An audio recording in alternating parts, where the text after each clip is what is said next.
ساکن جماعت دهات نوآباد شهر حصار جلالالدین اودینایف رهبر خواجگی دهقانی فروخ 2006 را به عهده دارد. این خواجگی را 13 سال قبل در میدان 3 گکتار در زمین‌های للمی تشکیل کرده است.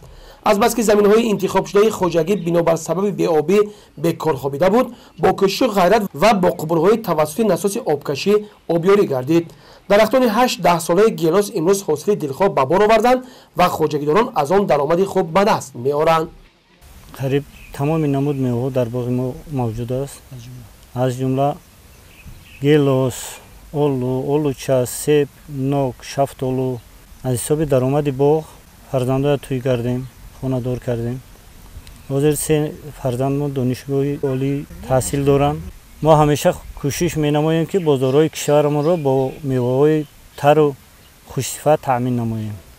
با مقصد رشد ساحه باغداری طی سالهای اخیر در مملکت یک قطار برنامه‌های دولتی عاید به رشد ساحه راه‌اندازی گشته، بنیاد میدان باغ و تاکزار به مراتب زیاد می‌گردد و نشاندهنده‌های صادراتی میوه‌جات نیز سال تا سال بالا می‌رود.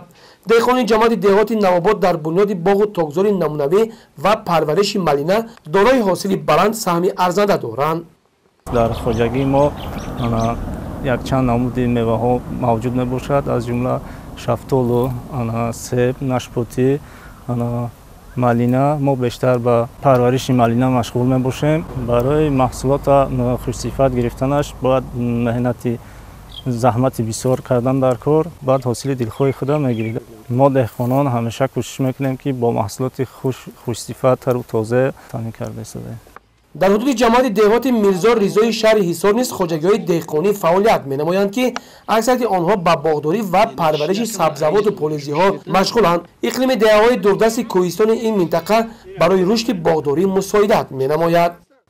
همانا حاصل گیلاس چین سادیم. خب یک هفته پس امشب آلو بالو می‌شود. 2 گکتار گیلاس داریم، 2 گکتار آلو بالو داریم. باغ شفتالو داریم، باغ سیب داریم. ان شاءالله باید در عرفه حاصل تیری است. ان شاءالله هر شکر خداوند حاصل نرس. مانا کلخوچو کار میکنن، اعضای سهم دارو کار میکنن. زندگیشون همشون از روی همین باغ، از روی پخته مهنت میکنن. از ریاست کشاورزی شهر حصار اطلاع می‌دهند که همساله در این منطقه میدان باغ و تاکزار زیاد می‌گردد و مطابق معلومات آماری نسبت سالهای پیشین صادرات محصولات کشاورزی به خصوص میوه‌جات از این منطقه به مراتب افزون گشته است.